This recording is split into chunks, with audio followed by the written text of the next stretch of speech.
শুভ দোল পূর্ণিমার আন্তরিক প্রীতি ও শুভেচ্ছা জানাই। যারা কৃত্রিম রঙে একে অপরকে রাঙিয়ে তুললেন তাদেরকেও জানাই আন্তরিক শুভেচ্ছা। যারা মনের মাধুরী মিশিয়ে রং না খেলে একে অপরকে শুভেচ্ছা বার্তা পাঠালেন তাদেরকেও জানাই আন্তরিক শুভেচ্ছা। সারাদিন অনেক রং খেললেন, লাল, নীল, হলুদ, সবুজ, নানান ধরনের রঙে রাঙিয়ে তুললেন একে অপরকে। কিন্তু এই রং খেলা কেন শুরু হয়েছিল, কবে শুরু হয়েছিল তা কি জানেন? চলুন আজকে সেই কথাই একটু বলি। শ্রীকৃষ্ণ তখন খুব ছোট্ট। মামা কংস শ্রীকৃষ্ণকে মারানোর জন্য নানান রকম ফন্দি ফিকির করছেন। ঠিক এমন সময় খবর এলো গোকুলে শ্রীকৃষ্ণ খুব ছোট্ট, তাকে যদি স্তন্যপান করিয়ে মারা যায় তাহলে খুব সহজেই কাজটা মিটে যায়। সেই বরাত দেওয়া হলো পুতনা রাক্ষসীকে।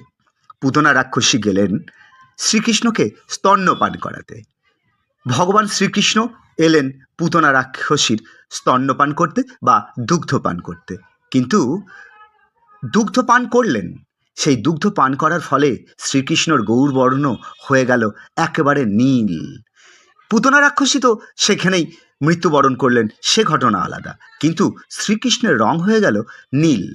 সেই নিয়ে শ্রীকৃষ্ণের মনে ক্ষোভের অন্ত নেই। মাকে রোজই বলে, মা যশোদাকে রোজই বলে যে যে শ্রী রাধিকার গায়ের রং অত ফর্সা আর আমি এত কালো কেন? মা যশোদা মনে মনে বুদ্ধি খাটালেন এবং হেসে বললেন যে তোর অত চিন্তা কিসের? শ্রী রাধিকার গায়ের রং ফর্সা, তোর গায়ের রং কালো।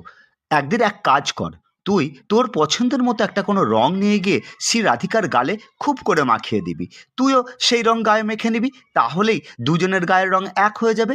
তাহলে আর কোনো চিন্তা থাকবে না। শ্রীকৃষ্ণ দেখলো ভালো যুক্তি, এই যুক্তিই আমাকে নিতে হবে। শ্রীকৃষ্ণ একদিন এই ফাল্গুনী পূর্ণিমার দিন শ্রীকৃষ্ণ রাধিকার গায়ে খুব করে রং মাখালেন এবং তার ১৬০০ গোপিনী সবাইকে রং মাখালেন। নিজের মনের মাধুরী মিশিয়ে নিজের মতো করে যত রং পারলেন মাখালেন।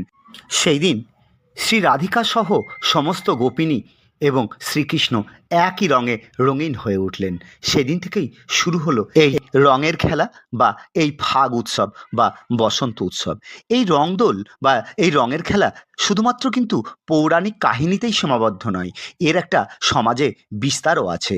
এই রং খেলার মধ্যে দিয়েই আমরা সমস্ত উঁচু নিচু, ভেদ বিভেদ, বর্ণবৈষম্যকে ভুলতে পারি। আসুন সবাই মিলে একে অপরের রঙে রঙিন হয়ে উঠি এবং জগৎকে রঙিন করে তুলি। আসুন আমরা সমস্ত বিভেদ ভুলে সবাই মিলে একসঙ্গে রং খেলি।